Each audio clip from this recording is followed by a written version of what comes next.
saya memang tak expect yang Allah bagi saya agama abang. Allah hadirkan perempuan ni untuk kau sayang dia. Dan sekali ni Allah ambil perempuan tu. Apa yang Allah tinggalkan? Allah tinggalkan kasih sayang tu dia. Betul. Kasih sayang ni bukan untuk siapa-siapa. Kasih sayang ni untuk Allah. Allahu Akbar. Yang saya bawa sampai sekarang adalah I have to be a good father. Jadi kalau kita sebagai bapa ni tak suburkan dia dengan agama Allah Ta'ala, Assalamualaikum warahmatullahi wabarakatuh. Alhamdulillah, jumpa kita sekali lagi dalam podcast Borak Bro.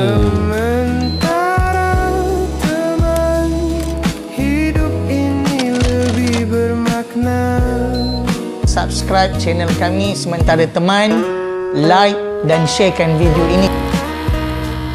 Jadi terima kasih kita ucapkan kepada semua para penonton yang dah tengok video kita, yang dah subscribe, yang dah follow, dan alhamdulillah, syukur pada Allah Ta'ala sebab ada video kita yang hit sampai dah berjuta-juta view. Tak silap saya 2.3 juta bang. Rasanya 23 Alhamdulillah. 23, belum naik lagi Allah memang maha baik. Jadi terima kasih kepada korang yang tengok, tak kisahlah short video ke, video penuh ke. Terima kasih support dan kita harap terus support kita punya podcast ni sampai kiamat nanti insya-Allah. InsyaAllah. Jadi yang belum lagi follow kita, bolehlah support dengan follow semua kita punya channel, kita punya platform. Dekat kita punya TikTok, IG kita, apa betul? lagi? Spotify kita. Bukan kaleng-kaleng ada Spotify. Kau jangan main-main tau. Ni Melaka bukan sebab Melaka dia. Apa lagi channel apa platform yang ada lagi? Setakat tu je lah. Dan yang paling penting sekali, ya Ustaz, yang paling penting sekali, korang kalau tengok, minta tolong sangat untuk subscribe kita punya YouTube channel kita Sementara Teman. Okey, jadi mungkin hari ni tertanya-tanyalah para penonton kita ni, siapakah tetamu istimewa yang kita bawa dalam podcast kita ni. Sebab macam kita pernah cakap sebelum ni, kita tak akan bawa datang sini melainkan dia memang special lah. Betul bang? Dia macam ada telur mata. Ya. Jadi kita nak kenal dengan siapakah tetamu istimewa kita hari ini.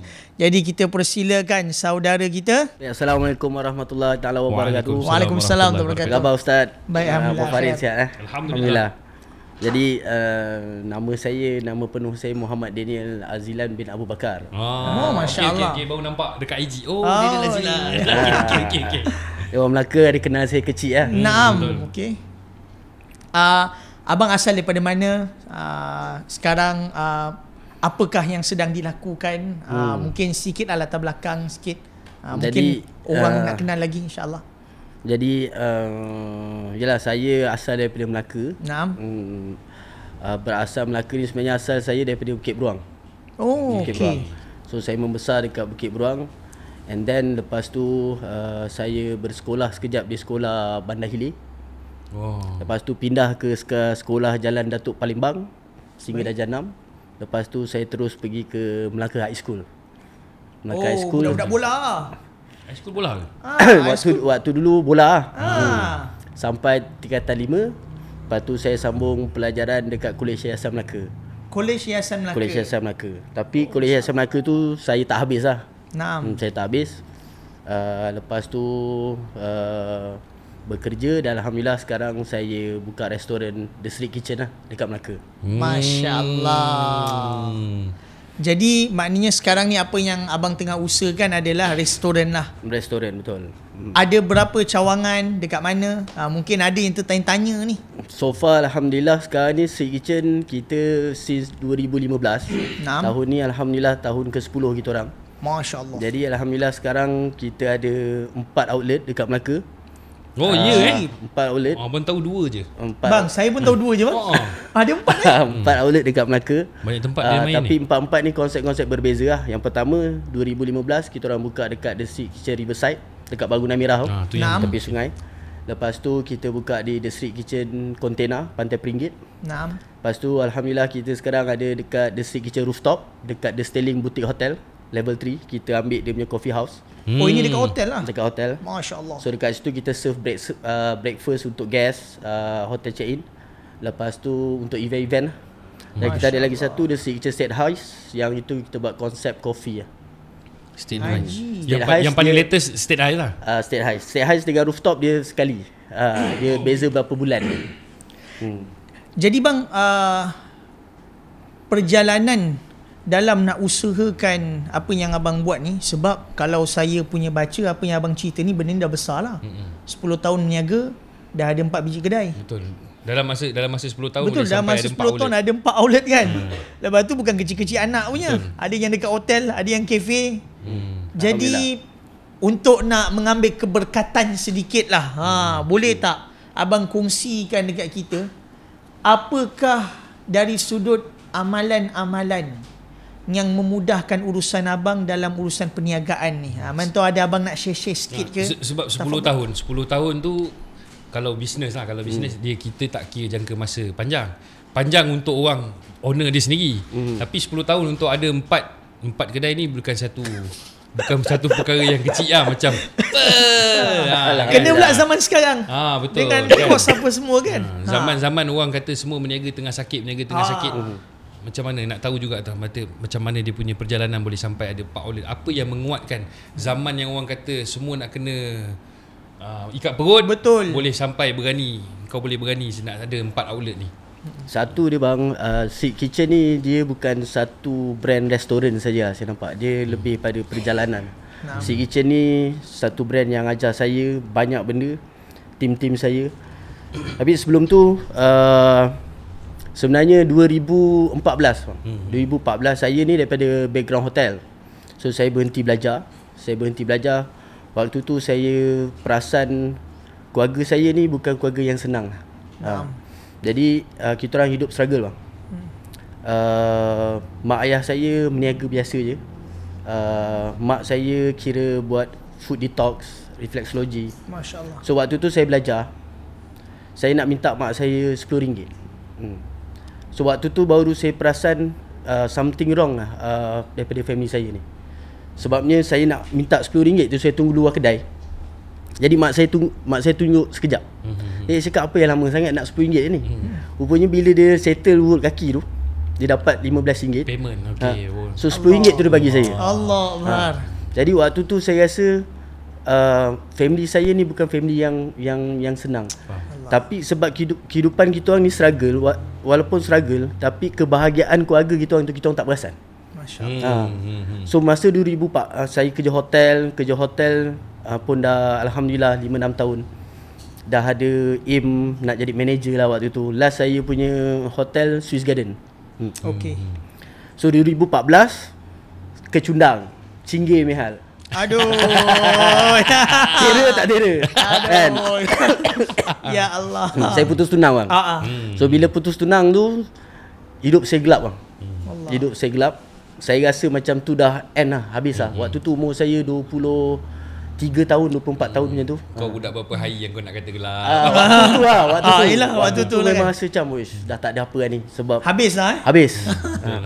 So saya decide, saya memang lepas habis SPM ni, saya lepas belajar je, saya dalam dunia pekerjaan ni saya memang jauh daripada family. Saya bekerja dan sebagainya. Jadi waktu terduduk tu, saya memang tak ada kerja, tak ada duit, dan saya memang berjauhan dengan family saya. Dan saya, Allahu Akbar, benda ni yang mahal ni, plus minus dalam 2 bulan bang, saya jadi gelandangan.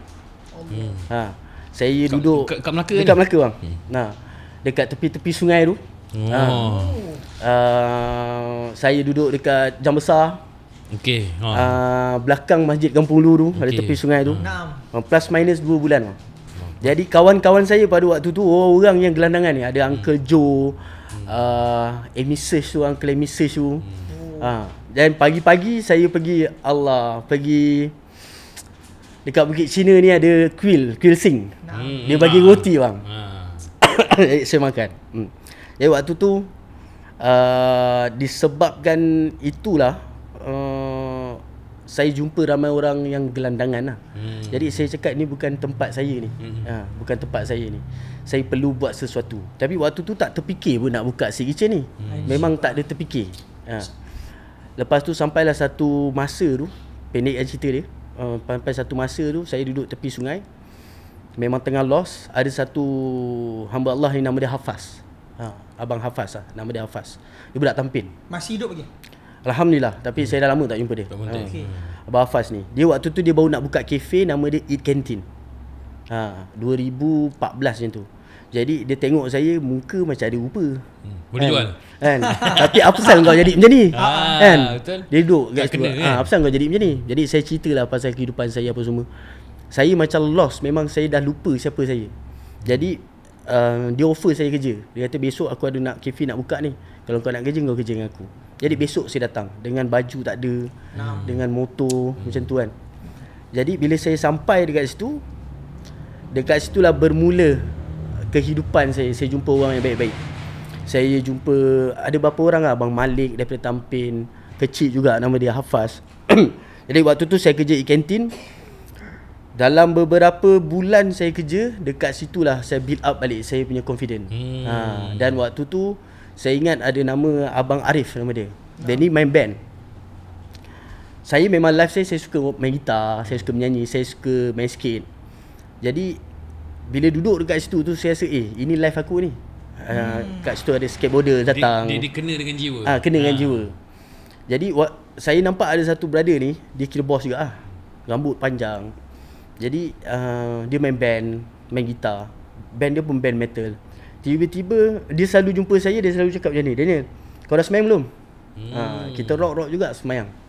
Jadi waktu tu rock juga, tapi saya mula baru terfikir aku kena semayang lah kan. Ingat macam kita rock ni tak semayang kan. Jadi saya macam pelik, brother ni rambut panjang. Dia cakap, Daniel, kau dah semayang, kau pergi semayang dulu, abang cover kau. Jadi bila bini dia datang, bini bernikah bang. Masya Allah. Waktu tu 2014 cakap, real lah abang ni kan. Jadi waktu tu bang, saya ingat saya tak tahu bulan puasa, memang saya doa sungguh-sungguh abang. Waktu tu first kali sepanjang saya hidup 24 tahun, saya rasa saya doa saya nangis. Sebab saya cakap, walaupun saya dah kerja Eat Canteen tu, saya tak jumpa mak saya. Jadi saya doa, saya cakap saya perlu buat sesuatu untuk mak, untuk keluarga saya, untuk adik-adik saya. Dan waktu tu miracle, magic tu datang. Allah dengar saya punya doa. Walaupun waktu tu saya memang jahil lah bang. Jadi ada satu orang ni nak jumpa saya. Dia kata dia nak buka perniagaan. Dan Sea Kitchen Riverside tu, bangunan tu adalah rumah saya dulu. Mak saya memang sewa daripada kecil. Dekat tepi sungai tu kan? Tepi sungai. Dulu saya betul-betul ruang sungai ada ni. Dulu saya duduk dekat bangunan Mara bang. Okey. Depan Public Bank tu. Ada bangunan Mara. Jadi pagi dia jadi rumah, pagi dia jadi kedai, malam dia jadi rumah. Kita orang duduk bang, belakang tu kemah 10x10 bang. Daripada saya dah jam 4 sampai tingkatan lah. Kita duduk macam tu. Jadi Allah hadirkan ada satu orang ni, dia kata dia nak buka perniagaan. Jadi saya cakap saya ada tempat dan saya nak buka kedai. Waktu tu tak ada orang percaya saya. Dan dia pun okey, dia nak invest. So bila dia start invest, dia tengok saya pada waktu tu muda, 24 tahun, dengan seluar pendek, rambut panjang kan. Jadi dia baru 2-3 bulan dia tak confident. Jadi dia tarik diri. So bila dia tarik diri tu, Allah hadirkan lagi satu orang, partner saya. Sampai sekarang Alhamdulillah dah 10 tahun kami berpartner. Nama dia Khairul Rijal. So waktu tu lah saya dengan dia develop Sea Kitchen ni. So tahun pertama kita orang buat Sea Kitchen ni, lebih kepada saya rasa waktu tu saya tak nak bekerja dengan orang. Tak ada nak fikir untung, tak ada fikir apa, just nak have fun je. Tapi bila tahun kedua tu benda dah nampak lebih serius. Bila dah nampak lebih serius, kedai saya viral sekejap, jalan-jalan cek makan datang. So waktu tahun kedua tu dah start serius, tapi masih main-main lagi. Tahun ketiga kita orang buka dekat Johor Bahru bang. Kita buka dekat Johor Bahru, kita orang fail. Setahun kita orang tutup. Lepas tu kita buka lagi kat Jongka, pun fail. 2 kedai kita orang buka, fail. Start saya serius adalah saya rasa tahun ketiga atau tahun keempat. Di mana waktu tu saya baru lepas kahwin. Saya dah ada anak. Dan saya nampak tim-tim saya ni, tim-tim dekat Sea Kitchen ni, dia orang perlukan guide. Dan sampai sekarang saya ingat membuatkan bakar semangat saya. Saya berjuang untuk Seek Kitchen ni, bukan saya seorang sekarang ni, lebih pada semua tim. Berjuang untuk semua tim, dan semua tim pun berjuang untuk Seek Kitchen.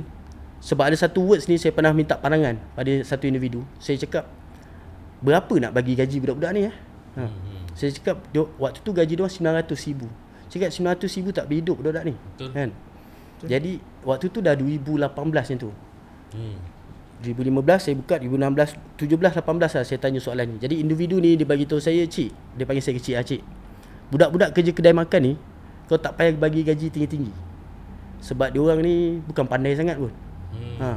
Jadi waktu tu saya rasa saya tak setuju lah. Betul.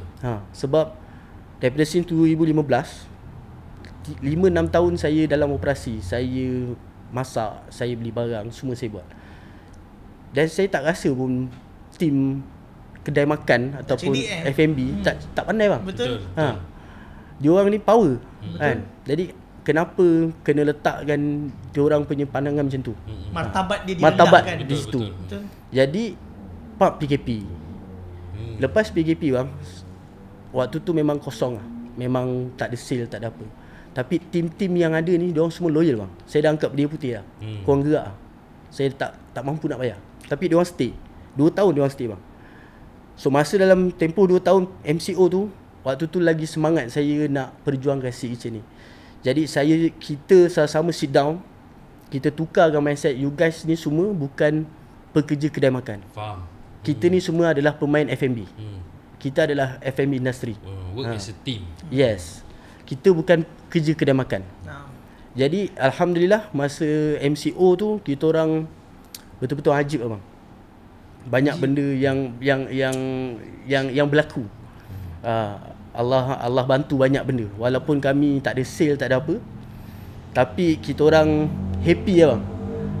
Hari-hari kita orang bungkus makan daripada 10 bungkus ke 30 bungkus, kita orang bagi gelandangan makan ni. Sebab apa? Sebab saya daripada dulu faham. Saya daripada dia orang. Dia orang bantu saya. Dah ada dalam kalangan dia orang. Betul. Jadi boleh faham keadaan dia. Betul. Jadi saya jumpa balik dia orang. Saya bagi makan, bagi ni, happy lah. InsyaAllah. Lepas PKP tu dia terus boom bang, alhamdulillah. Jadi masa MCO tu barulah saya ambil whiteboard, saya panggil semua tim.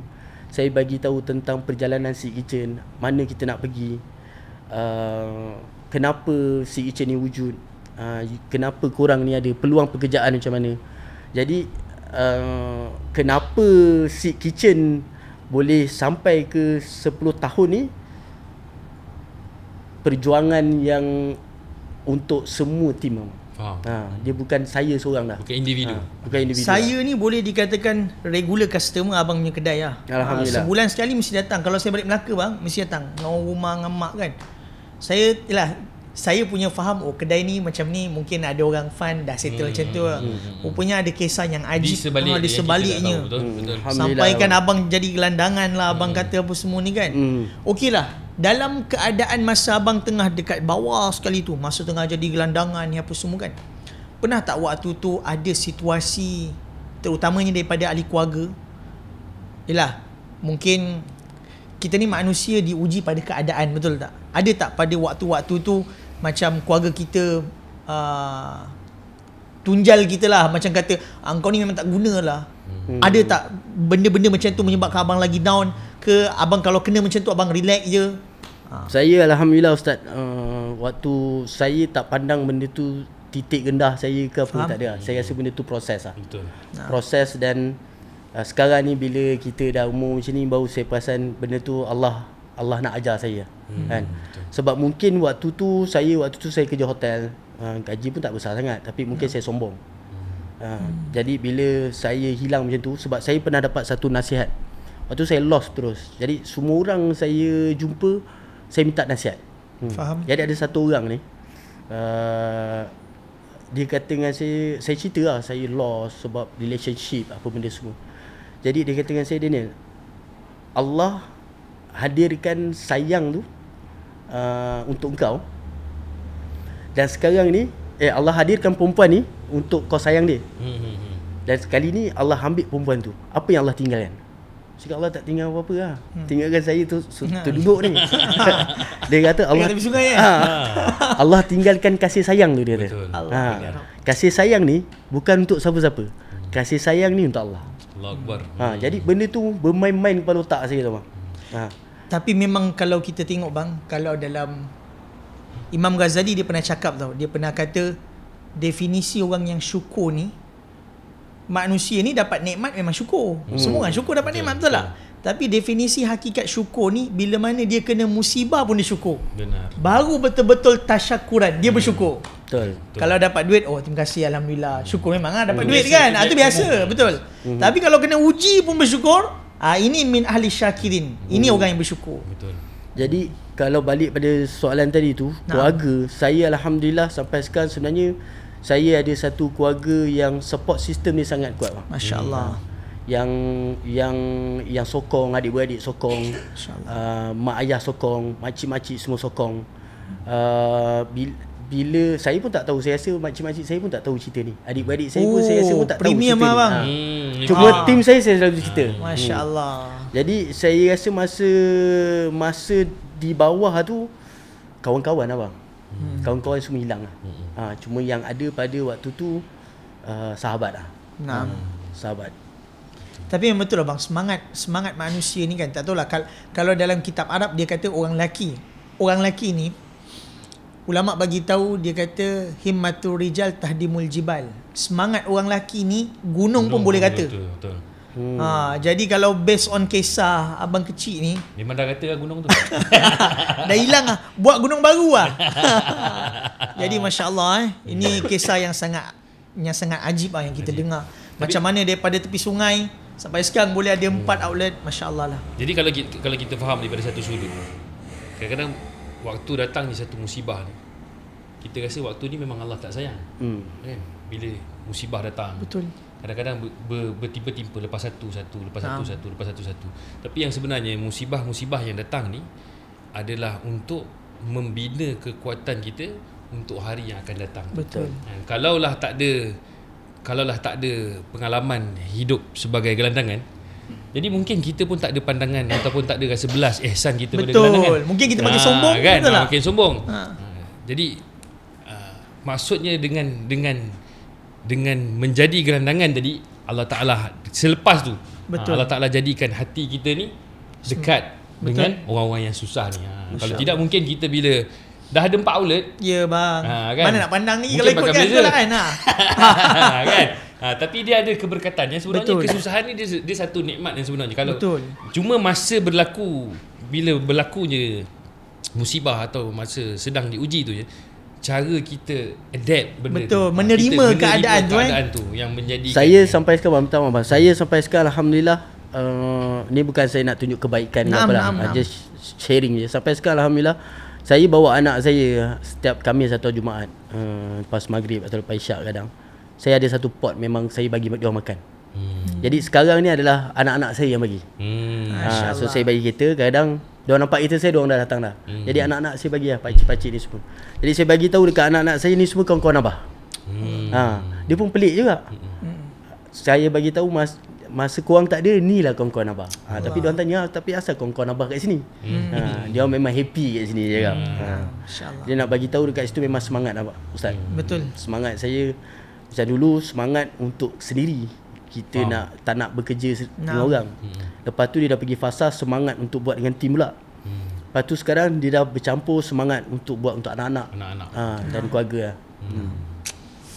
Jadi lesson macam awal-awal tadi dia cakap kan, kadang-kadang anak-anak yang muda-muda, kita punya pendengar-pendengar yang muda-muda, kadang-kadang kita tak perasan pengorbanan ibu bapa kita kan? Betul. RM10 je mak kan?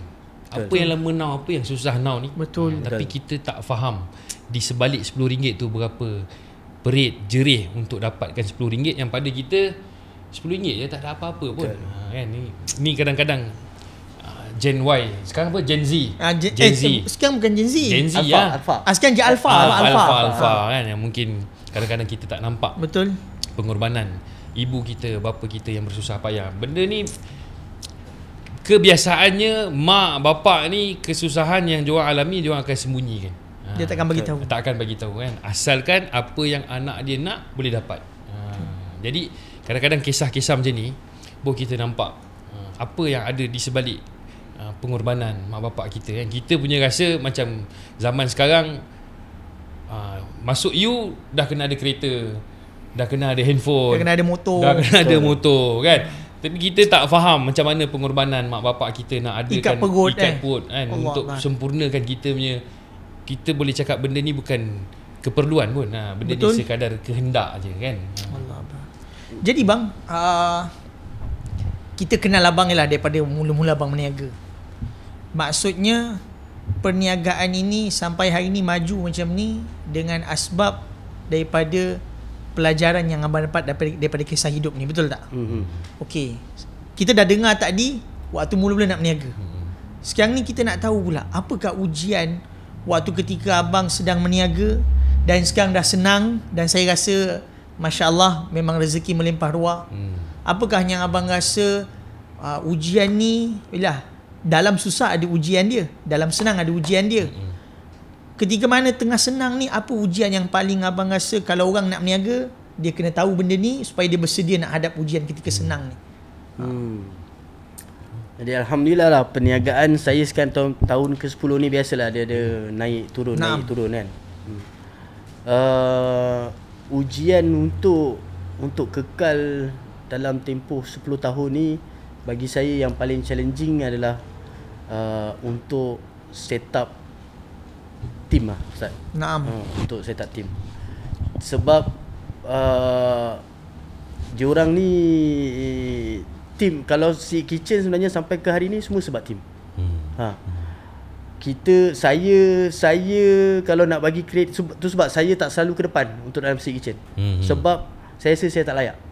Jadi alhamdulillah Ustaz, saya jumpa ramai, kadang-kadang cemburu lah macam tengok brand-brand lain sale gempak-gempak pack. Tapi Allah bagi saya rezeki di satu sudut lain pula, dan itu daripada segi tim yang setia dengan kita. Jadi kalau nasihat saya kepada peniaga, pemain-pemain F&B lah, iaitu challenging dia dari segi untuk set up team lah. Nak cari team yang loyal, Nak cari team. Betul. Nak bina ataupun nak create, nak cari satu orang yang boleh setia dengan kita. Sebab kita tiga-tiga ni ada restoran. Bukan senang kan. F&B ni biasanya keluar masuk. Betul. Turnover untuk staff dia laju. Betul kan. Sampai Sangat kadang-kadang kita dah tak kenal lah budak ni pernah Betul. kerja dengan kita. Kadang-kadang dia kerja 2 hari dia dah hilang. Turnover sangat laju. Tapi kita lah sebagai leader ataupun ownership kena mainkan peranan lah. Saya tak cakap lah saya good leader, tapi kita cuba buat yang terbaik untuk diorang kan. Cuma nak puas bila dulu tim saya tak ramai Ustaz bang. Dulu tim saya 4 orang 3 orang je. Sampai satu masa kita punya tim nak dekat 30 lebih orang. Jadi nak touch satu-satu tu dah tak sempat dah. Betul, faham. Dah tak sempat dah. Betul. Ada juga kadang-kadang tim cakap kita berat sebelah dan sebagainya, tapi kita dah buat yang terbaik. Betul. Tu je. Tapi Ustaz nak cerita, saya baru teringat ada satu cerita ni. Ya Allah. Waktu tu lepas PKP lah. Lepas PKP si kitchen baru nak naik balik.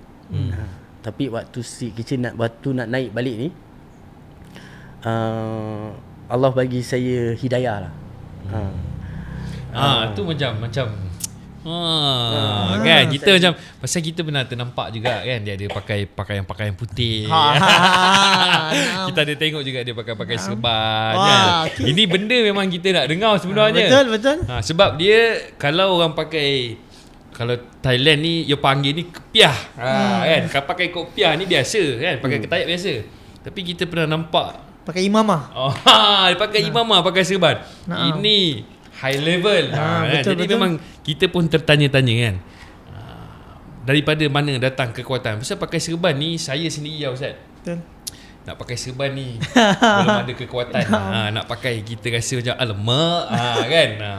Dia nak tahu juga tu perjalanan kan, macam mana. Boleh saya rasa keinginan. memang Allah memang betul sayang si kitchen dan sayang tim si kitchen lah. Sebab dia daripada doa mak saya, isteri, anak dan of course team lagi lah. Sikh Kitchen ni ajar banyak benda lah. Jadi ini saya bawa team saya, merangkap partner juga ni, Ikhwan. Dia nampak lah saya punya proses berubah. Sebelum PKP lagi saya dah nak berubah lah. Kalau nak cerita saya ni dulu punya kehidupan, takut nak cerita. Nama pun Daniel. YT Jetty duduk pula kat Jongka. Allah. Main dayat tu. Jadi macam-macam saya nak cuba ubah. Banyak saya ada banyak tabiat yang buruk. Jadi masa PKP tu Allah jentik saya. Allah jentik saya. Waktu tu saya baru balik daripada tempat yang tak bagus. Pukul 2-3 pagi saya balik rumah. Jadi sebelum ni adik saya ada bagi satu kitab, Mutakab Hadis. Naam. Saya tak pernah baca benda tu. Tapi waktu tu Allah memang jentik saya. Sebab waktu tu setiap kali saya buat kejahatan atau buat benda yang tak bagus, saya terdetik. Sampai bila nak buat ini macam ni kan? Apa benda ni sampai bila nak buat macam ni? Jadi waktu tu saya balik, saya nampak Mutakab Hadis tu. Jadi saya ambil, saya baca. Saya buka, saya tengok Kalimah Thayyibah. Saya baca, saya tak pernah baca benda ni. Ini benda saya tak pernah baca. Apa barang ni Jadi bila saya baca satu hadis, muka saya kebas. Kebas sekebas-kebasnya. Jadi saya selak lagi. Saya letak tepi. Dia macam terperanjat, ni apa aku baca ni? Kan? Saya termenung. Betul bang, saya betul letak tepi. Cakap, ni apa benda aku baca ni? Tapi nak ambil lagi. Saya ambil lagi sekali. Saya buka. Allahu Akbar. Tangan saya menggigil. Dan waktu tu saya dah start menangis lah. Saya tak tahu pukul berapa. Saya semayang je. Allah. Saya semayang je. Saya rasa itulah first saya solat. Kiblat pun saya tak tahu, main hanjut je. So waktu tu subuh, saya terus pergi subuh dekat Masjid Al-Azim. Saya drive, dalam drive tu bang, saya duduk dekat Bandar Hili. Saya drive pergi ke Masjid Al-Azim dalam keadaan menangis. Saya menangis je. So petang tu saya pergi ke Sikh Kitchen, saya dah start pakai kopiah. Masya-Allah. Beberapa jam je saya dah start pakai kopiah. Jadi saya sampai waktu tu asar, tak ingat asar maghrib. Saya lalu belakang, saya pergi surau dekat Sikh Kitchen. Okey, tahu. Kafe saya lah. Staff saya semua tengok. Apa hal? Dah pun terbiak dia. Apa dah jadi Wan Allah. apa hal? Saya buka tingkap. Saya tengok semua terintai. Jadi waktu tu saya solat lah. Saya setiap kali saya solat saya nangis. Orang kata apa, hati tengah lembut kan. Betul. Jadi waktu tu saya start tengok pula. Memang tiba-tiba buka YouTube, tengok cerita pasal kisah Nur Aiman. Pasal Nur Aiman ni. Okay. Cakap ada juga sahabat Nabi macam ni sikit bekurang macam aku. Nabi sayang dia. Begau. Takkan Nabi tak sayang aku? Mustahil kan? Mustahil lah kan. Jadi dan waktu tu barulah saya try cari kontak kawan-kawan saya nak berubah. Dalam tempoh sebulan lah saya independent. Menangis, semayang. Dan sahabat saya nama dia Kecil Haizil Bandel. Dia bawa balik kurus 40 hari. Balik dia tu jumpa saya. Lagi saya tak pernah dengar ni ayat. Yang tadi pun dah pelik. Lepas sebulan lagi saya tak pernah dengar ni ayat. Dia salam, dia peluk saya. Dia kata tak apa cik, sabar. Yang bagi yang bagi sedih Allah.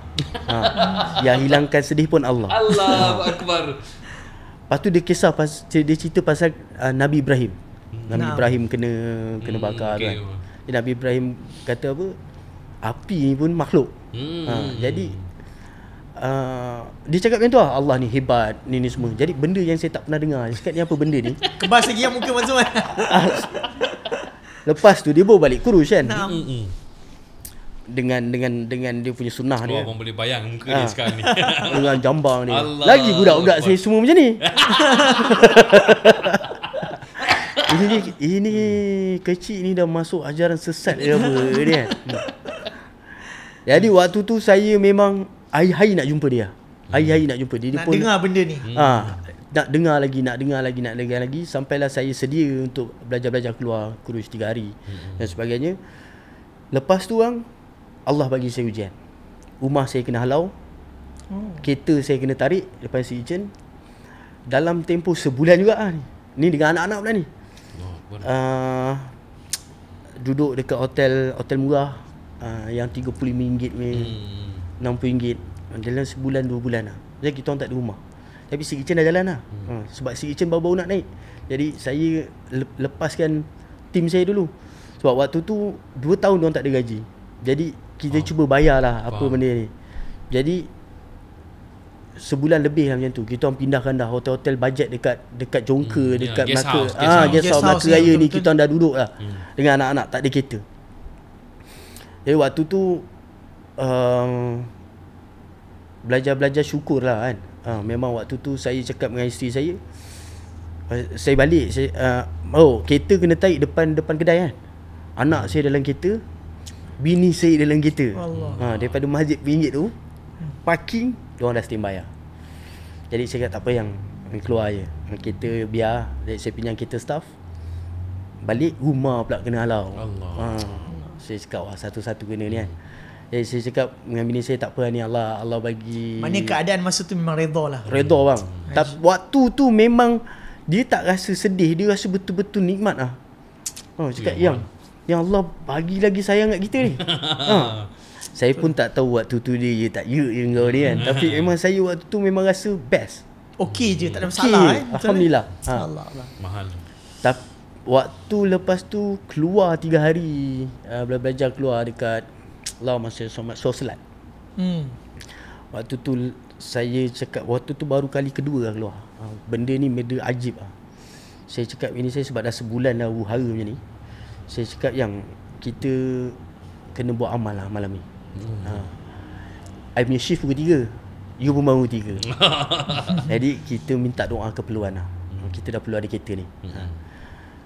Balik je keluar 3 hari tu, belum tangguh lagi. Faham. Jap. Maksudnya shift tengah keluar dekat surau pukul 3. Dia kat rumah. Yang isi kat rumah, dekat hotel lah. Dekat rumah. Dekat hotel. Dekat hotel lah. Yalah, kalau shift sama-sama kat hotel pukul 3 tak ada apa. Ya betul, lain shift dia. Jadi dia dekat rumah, dia dekat Okey, tempat tinggal, saya dekat surau. Jadi saya cakap dengan dia, kita buat amal lah hari ni. Jadi kita minta kita dah perlukan kenderaan lah.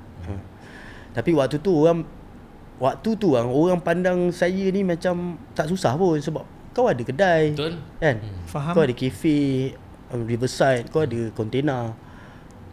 Tak susah kau. Kan? Padahal nak apa, masa kita keluar tu nak duit ta'am tu tak ada bang. Allah. Tak ada. Saya cakap aduh bang. Nak makan bang, makan tengah keluar sedap. Saya duk fikir yang kat rumah ni dia makan apa ni, aku makan kambing ni. Allah. Aduh bang. Jadi masa balik tu bang, belum tangguh lagi, ada satu hamba Allah ni dah meninggal lah dia. Dia kata dia nak jual kita. Jadi saya kata ni saya dah pendek lah. Adik saya cakap, bang kau tak ada kereta kan, ni ada orang nak jual kereta. Cakap aku mana ada duit kan. Tapi Allah mudahkan urusan tu. Dia kata macam ni lah Daniel, kau sewa lah kereta Along ni. Sebulan 300. Saya cakap boleh lah. Kereta Alza warna maroon, manual, tak ada aircon, berkat karat sikit. Tapi 300 sebulan tu dah sebulan. Tahun 2018. Waktu tu PKPD ke apa, 2021 yang tu 2021 yang tu. Saya call bini saya cakap yang I balik ni bawa kereta. Masya-Allah. Tapi tak ada aircon. Tak ada aircon. Tapi agak sikit. Bawa semua. Bawa anak saya Mariam tu waktu tu umur berapa tahun? Saya rasa baru 2 tahun 3 tahun. Khadijah baby lagi. Jadi waktu tu dengan bini saya dengan bernikah, memang panas kan. Jadi waktu tu lah saya rasa benda yang syukur tu. Syukur tu. Jadi masa dapat kereta tu, waktu tu lah baru belajar. Saya cakap kita kena ada perniagaan lain ni. Saya jual minyak wangi, saya jual frame Kaabah. Dan Masya Allah waktu tu memang nak buat perniagaan je, saya solat 2 rakaat, minta kat Allah. Ya Allah, aku nak berniaga ni, nak jual minyak wangi. Waktu tu minyak wangi kereta Raudah, jual saya rasa RM15 je, untung lah RM2-3. Tapi Alhamdulillah bang, jual benda tu bang, saya dapat deposit sewa rumah. Masya Allah. Dan lepas tu jual frame Kaabah. Frame Kaabah ni saya tak ada buat waktu tu, tak ada buat live ke apa, tak ada. Tiba-tiba ada order 30 Kaabah frame, 50 frame. Saya pun tak tahu daripada mana datang. Waktu tu memang Allah bantu sangat abang. Masya-Allah. Dan lepas tu saya keluar 40 hari pula. Bila keluar 40 hari tu lagilah Allah bukan ubah saya je. Allah ubah keluarga saya, Allah ubah pekerja-pekerja saya. Semualah Allah ubah.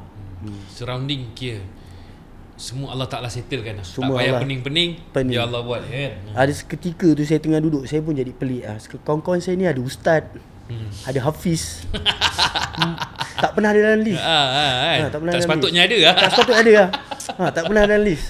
Tapi kalau dalam kisah ni bang berkat redha ni daripada kereta tak ada aircon, Allah Ta'ala ganti macam-macam lah. Ada velfire putih semua ada bang insya-Allah. Tak ada lah, pinjam.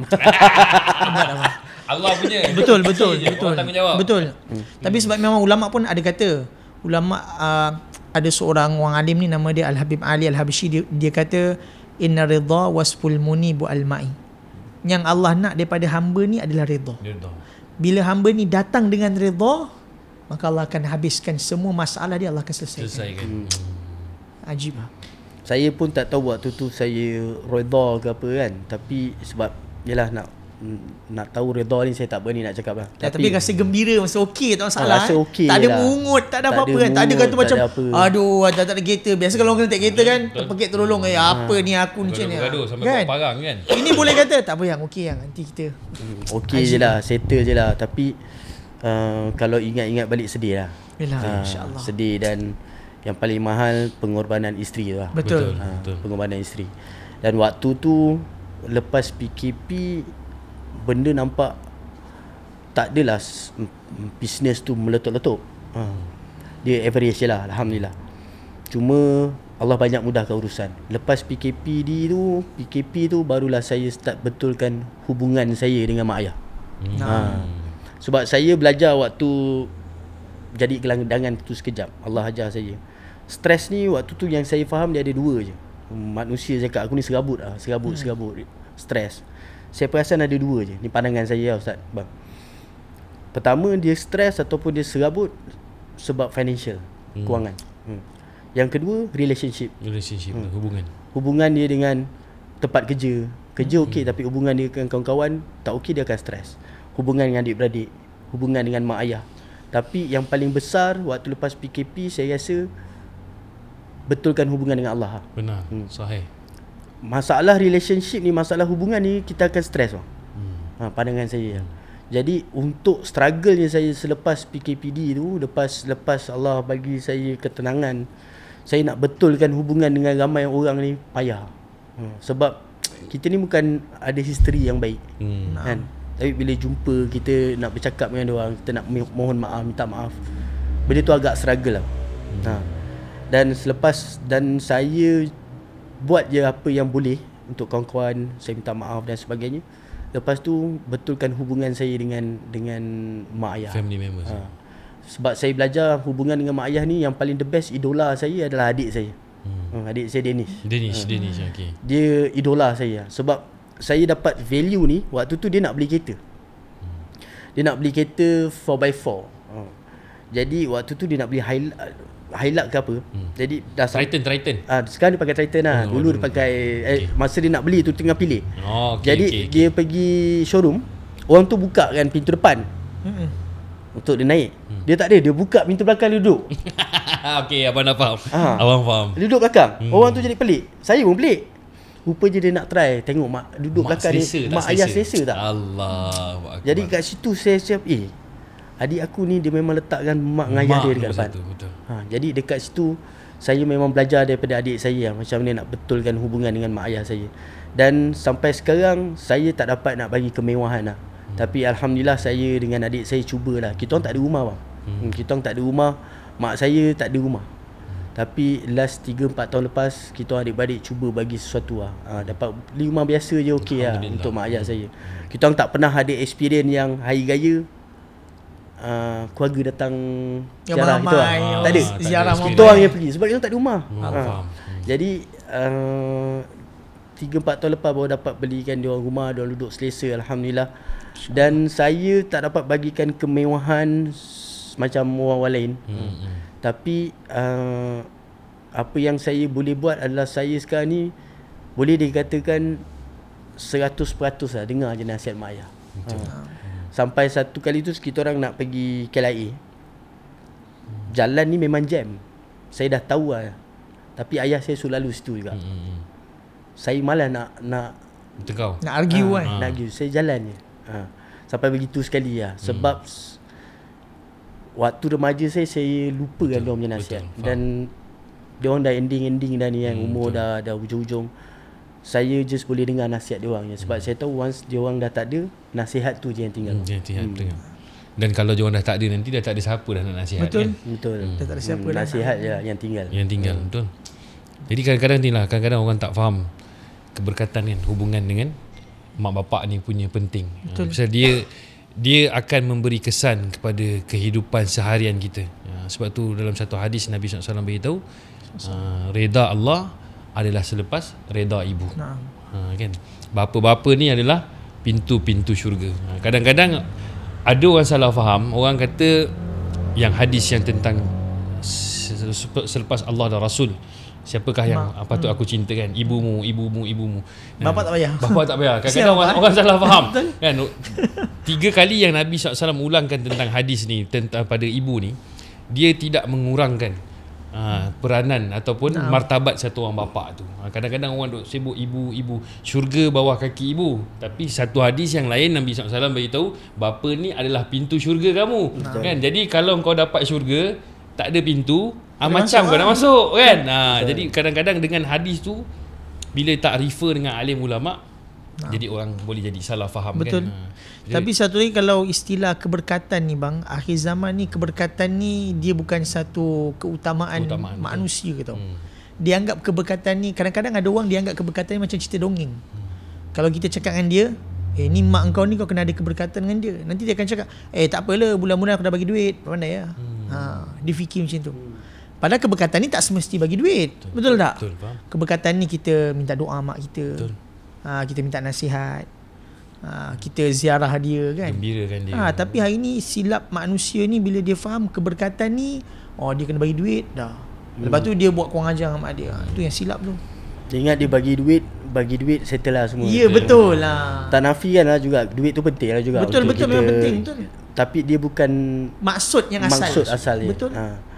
Saya selalu cakap dengan kawan-kawan saya ataupun tim saya, selagi mak ayah ada ni, khidmat dia orang lah. Betul. Sebab sampai satu masa macam saya tengok keluarga mak saya, alhamdulillah nenek saya masih hidup lagi, umur 86 je. Masya-Allah. Dan anak-anak dia memang hari-hari jumpa, termasuk mak saya memang hari jumpa apa semua. Jadi saya terfikir adik-beradik saya tak ramai, dalam baru 4 orang. Jadi boleh ke kita tengok mak ayah kita hari-hari, call kita hari-hari. Tapi alhamdulillah lah bang, Allah bagi kebahagiaan keluarga kami ni, walaupun kita tak, keluarga kita orang ni tak mewah macam orang lain, tapi kita orang boleh berkumpul hari-hari, kita orang boleh bergurau hari-hari. Cuma saya tak boleh nak gambarkan kalau mak ayah saya dah tak ada. Itu benda yang hari yang paling takut untuk semua orang. Betul. Paling gelap. Hari paling gelap. Jadi selagi mak saya hidup ni ataupun ayah saya hidup, mak ayah saya hidup ni, selagi nasihat apa yang saya boleh collect, saya ambil. Dan doa dia orang lah. Betul. Itu je senjata yang saya Itu ada. je penembus kita kepada langit kan. Betul. Tapi memang doa ibu ni mustajab. Tak dapat dinafikan. Bukalah kitab tasawuf ke kitab apa ke, doa ibu ni mustajabun ud'u. Memang mustajab, dan ibu ni memang kita sarankan minta. Kadang-kadang ada orang, dulu zaman saya belajar bang, bila kita call mak kita kan, kita cakap-cakap, bila habis cakap ni, mak nanti doakan abang Lepas tu ada budak-budak nanti kata, kan mimi macam kau macam budak-budak Betul. Padahal tak. Betul tak? Betul. Doa ibu ni mustajab pun. Memang mustajab, Nabi bagi tahu. Takkan Nabi nak tipu kita, betul tak? Betul. Jadi sebab tu saya rasa memang doa ibu ni senjata terbaik bagi orang mukmin antaranya. Ya, kalau kita baca dekat posting-posting kita, dekat reels kita, dekat YouTube kita, kadang-kadang ada yang ada customer pula kita punya penonton. Dan nama kedai makan dia nak cerita customer juga kan. Yang cakap kalau saya ni mak saya macam ni, bapak saya macam ni. Jadi petang tadi saya alhamdulillah lah muzakarah dengan Ustaz Muhammad. Dia datang pagi tadi. Jadi dia bagi tahu saya, mak bapak ni apa pun keadaan dia, tak baik ke, teruk ke, tak mengurangkan walau sedikit pun darjat dia. Kan?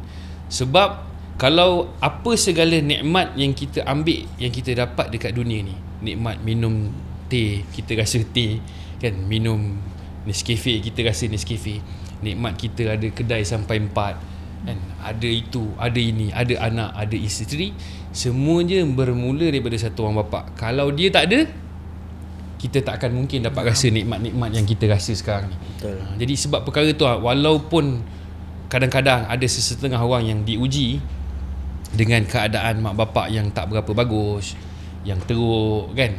Jadi benda ni yang sebenarnya kata ulama tak menurunkan sedikit pun kedudukan dan martabat ibu dan bapa kita. Lepas tu saya nak kongsi sikit lah. Mungkin ada macam abang kata dekat komen-komen kita tengok kan, saya ada pernah tengok ada yang komen kata, oh saya sedih lah mak bapak saya dah meninggal. Pertama sekali sebenarnya tak ada istilah terlambat dalam hidup ni. Jadi imam mak bapak kita dah meninggal pun sebenarnya tak terlambat. Cuma mungkin persoalan yang kita tanya sekarang ni, apa yang kita boleh buat. Kalau mak bapak masih hidup, mungkin kita boleh datang ziarah, minta bagi apa kemampuan kita boleh kan. Tapi mungkin ada penonton kita yang tertanya, apa saya boleh buat Ustaz kalau mak bapak saya dah meninggal? Antara benda yang paling disarankan, mak bapak kita ni kalau mak bapak kita dah meninggal, selain daripada kita buat amal ibadat, kita niatkan untuk dia, antara yang paling diajarkan oleh guru-guru kita, para alim kita, solihin kita, iaitu sentiasa meratib Fatihah untuk mereka. Waktu bila? Fi ba'da solah, selepas semayang. Sebab memang ratib Fatihah ni antara hadiah, yang mana hadiah ni kadzihab, seperti emas. Kalau kat dunia ni emas ni berharga lah kan. Tapi orang kat dalam kubur ni, Fatihah ni sangat satu benda yang bernilai yang berharga. Jadi kalau mungkin ada penonton yang mak bapak dah meninggal, mak bapak dah tak ada, jangan rasa kita dah gagal. Mungkin dulu waktu hidup kita tak dapat buat baik, tapi bila dia dah meninggal baru kita jadi baik.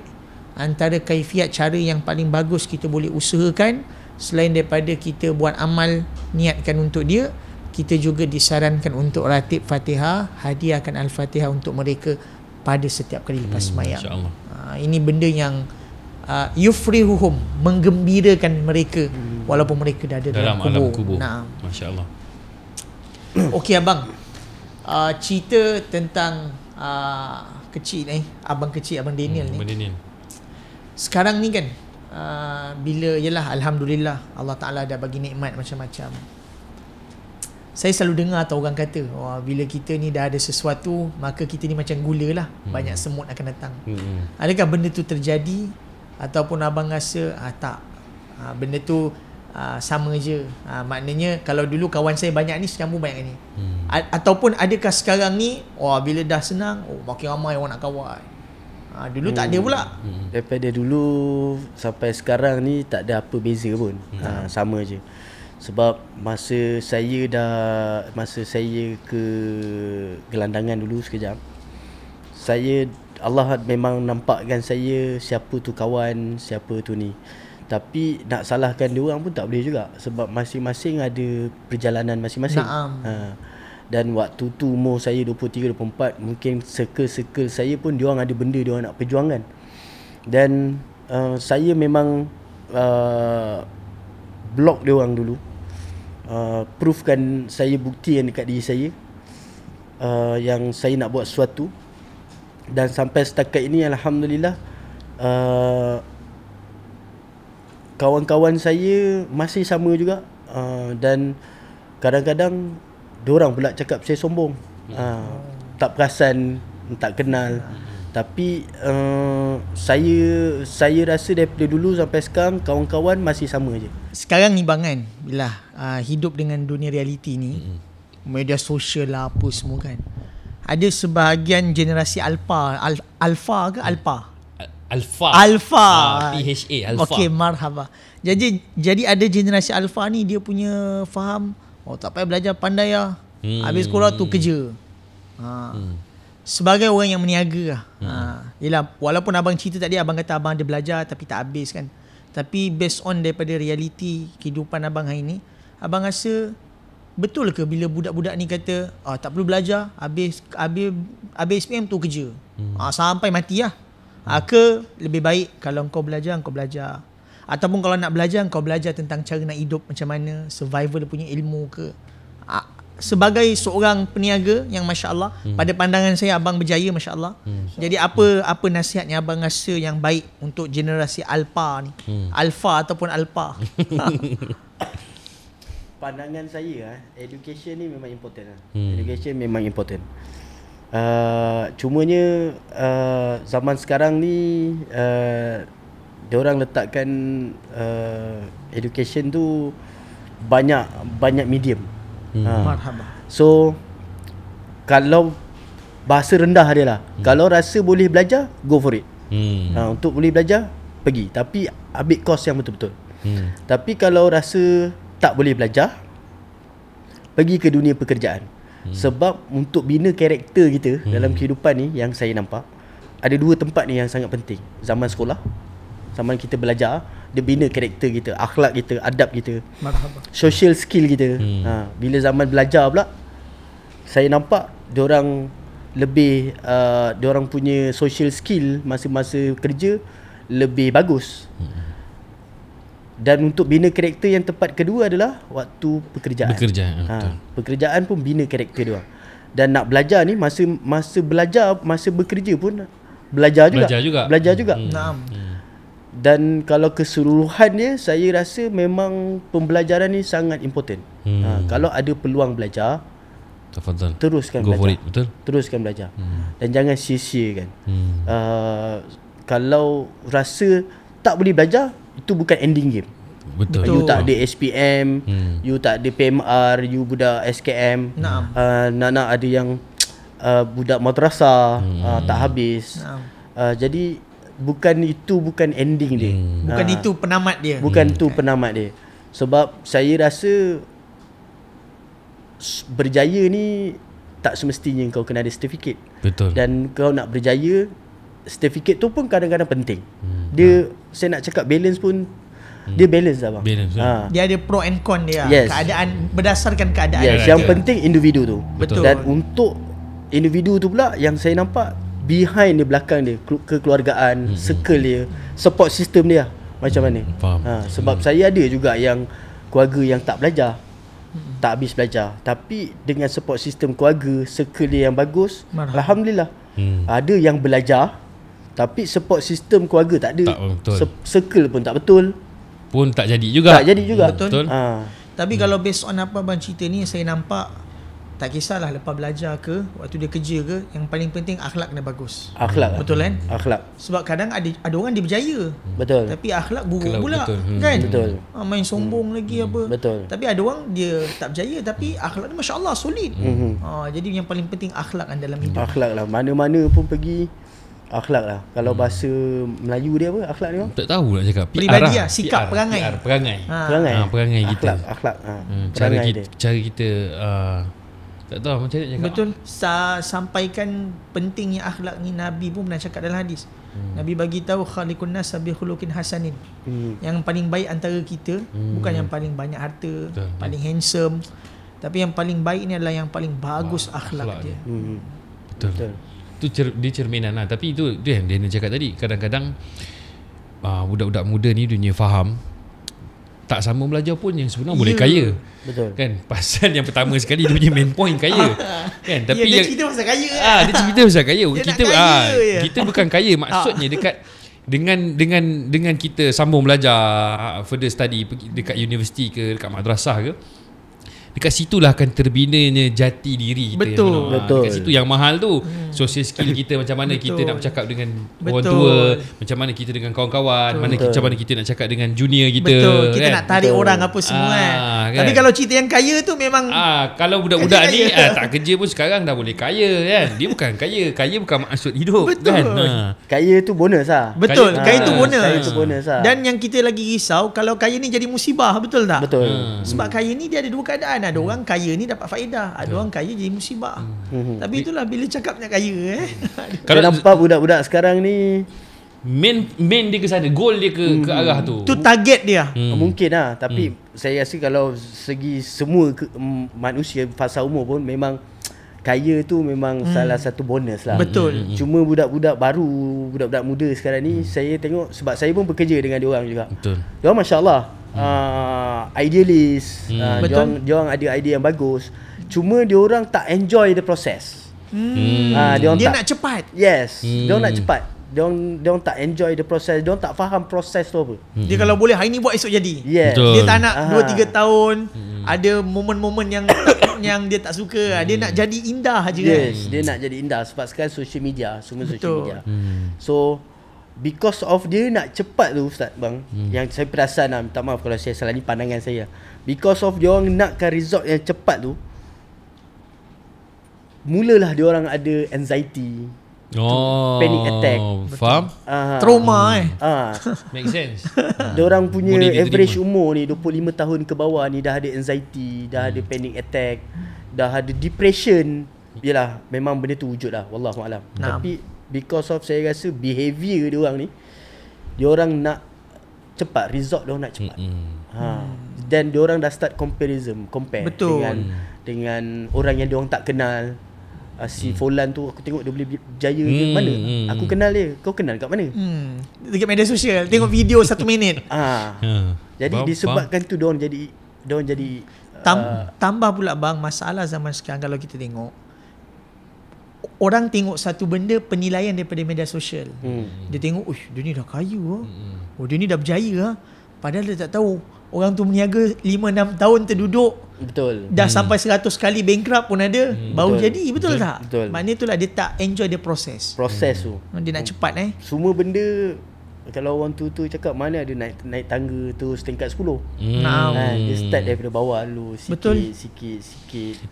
Dia satu lagi, yang pertama tu dia tak boleh enjoy proses tu. Dia ada goal dia, dan dia tak enjoy the process.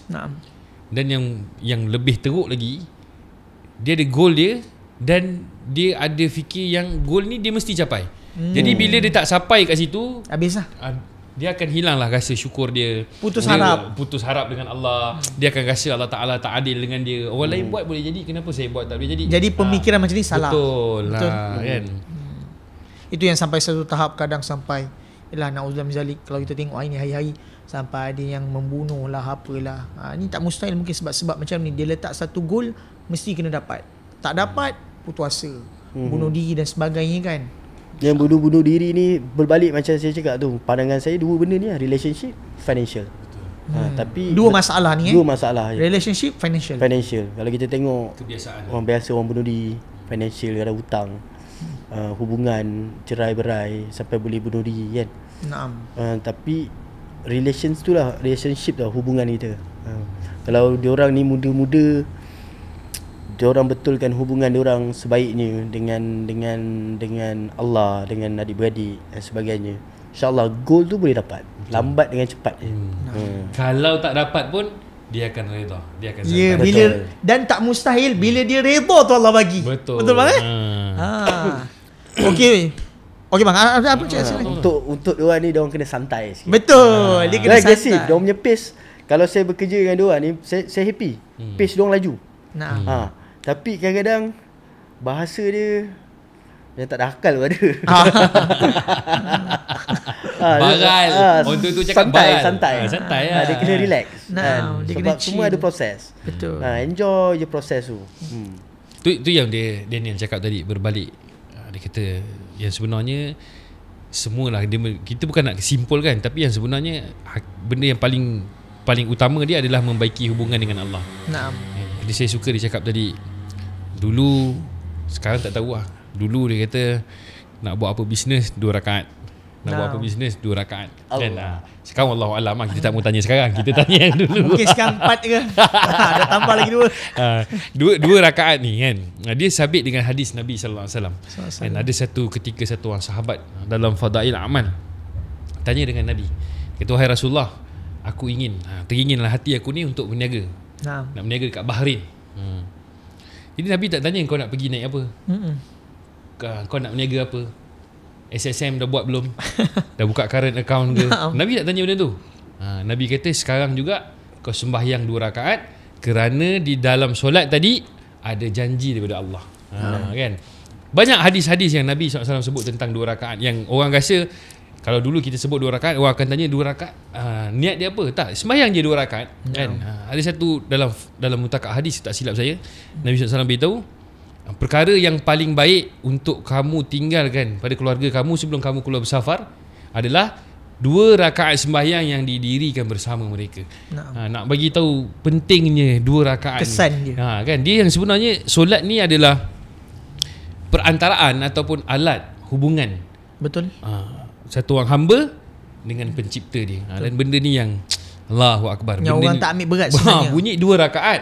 Tapi yang sebenarnya dia bukan perlukan kekuatan fizikal, yang sebenarnya dia perlukan kekuatan iman. Betul. Sebab tu sampai tahap bila cerita pasal 2 rakaat ni bang, ulama sampai bagi tahu dia orang sebut ghatiin as-salah. Orang yang tak semayang ni tak payah kawan dengan dia pun tak apa. Allah. Putuskan hubungan dengan dia.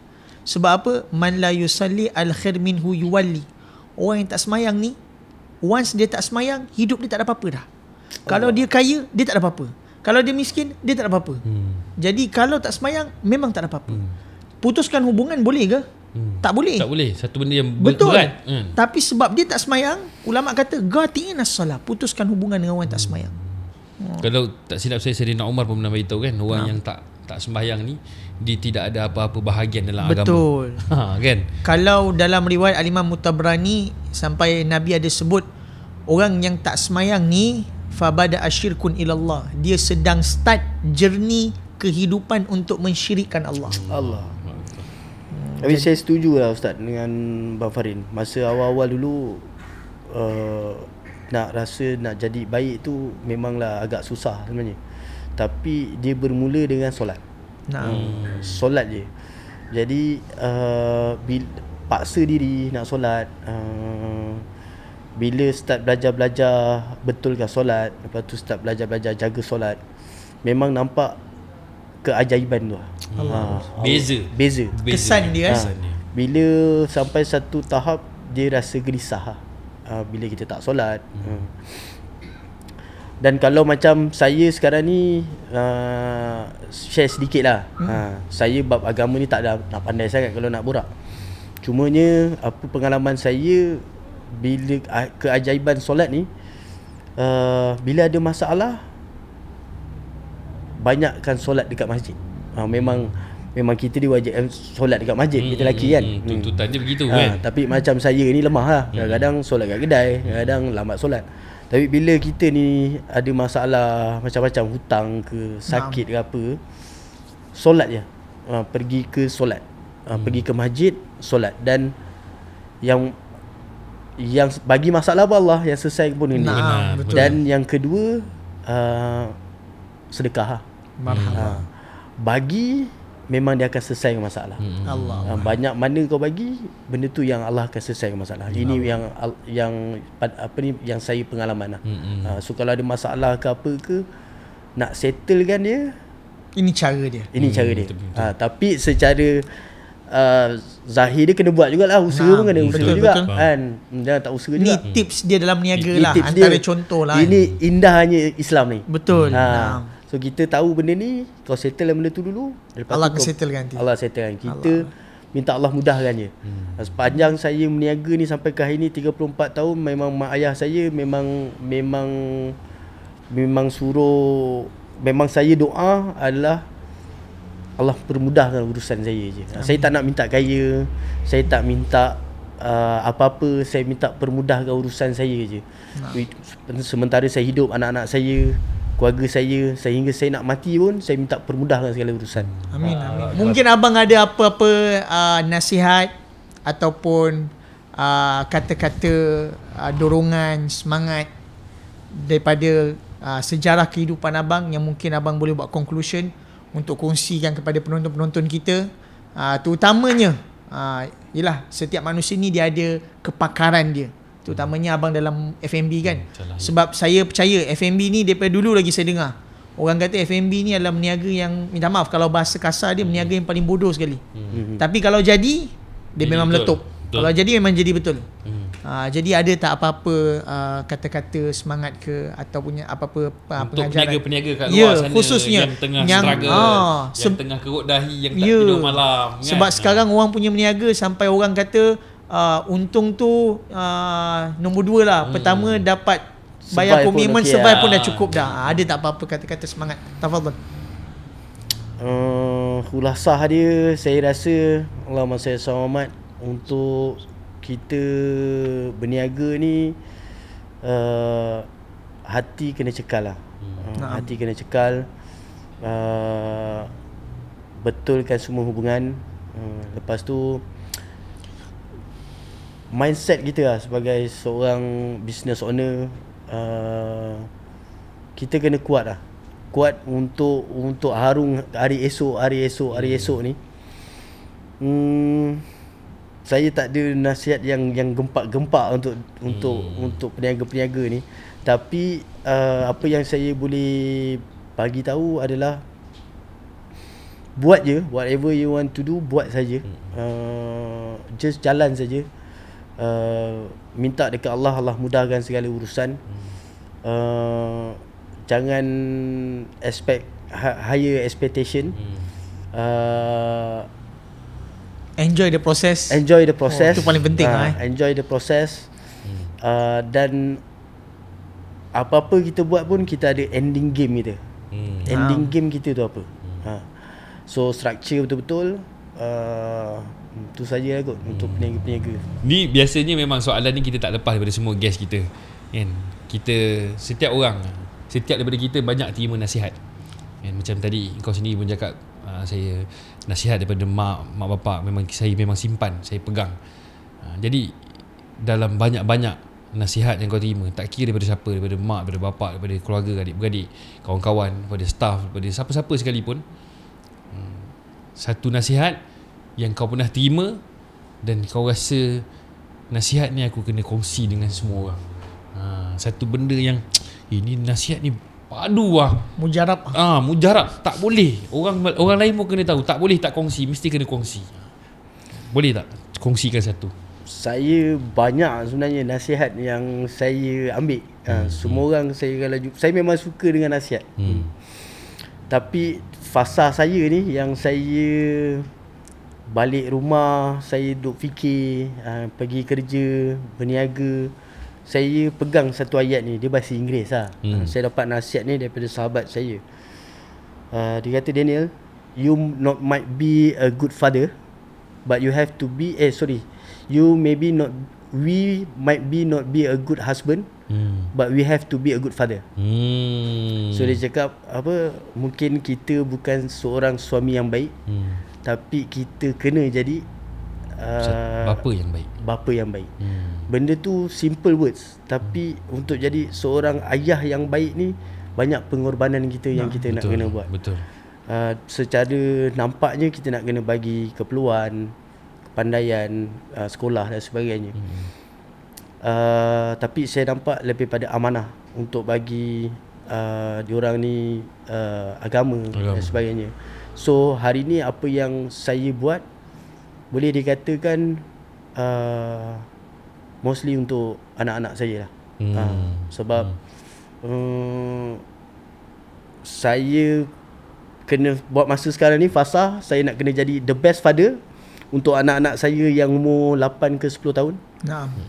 Akan datang 12 ke 15 tahun, saya nak kena jadi new version of father pula. Seorang ayah yang new version.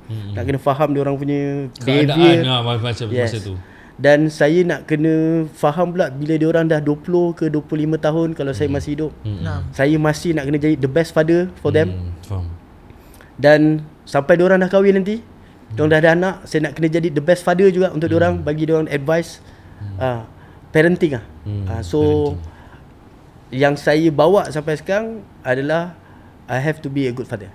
Itu yang saya pegang sampai sekarang. Apa-apa saya buat memang untuk jadi the best version untuk anak-anak saya. Anak-anak kan. Anak-anak ni, itulah ulama beritahu, anak-anak ni dia sebenarnya dia saham kita. Betul. Kan, dekat dunia, dan lebih-lebih lagi penting lagi untuk akhirat. Kalau kita bagi dia didikan yang baik, maka anak-anak ni lah yang akan jadi pembantu kita dekat akhirat kan. Kau cerita dah sikit apa-apa pasal anak, pasal hadis ke apa yang Nabi beritahu pasal anak. Punya tuntutan sebagai mak bapak ni kena jadi version yang terbaik untuk anak-anak. Sehingga kan anak-anak ni ada beberapa benda yang dia boleh tuntut dekat akhirat. Kalau dia tak dapat daripada mak bapak dia. Pertama sekali, kalau anak ni dia tak dapat ismul khair, nama yang baik. Contoh, anak dia ni dia letak nama Arab, tapi Thu'ban. Thu'ban rupanya nama maksud dia ulau. Contoh, ulau kita orang Melaka kan. Jadi kalau anak ni tak diberi nama baik, ismul khair, maka dia boleh tuntut depan di mahsyar nanti, di akhirat, di depan Allah Taala pada mak bapak. Kemudian yang kedua, anak ni dia boleh tuntut dekat akhirat kalau mak bapak ni dia tak mengajarkan tentang ilmu agama. Wabil khusus ala syariah, dalam tuntutan agama lah, seperti semayang, kewajipan fardu ain kan. Kalau tak ajar, maka dekat akhirat nanti anak ni dia boleh jadi penuntut utama kepada mak bapak. Yang kedua.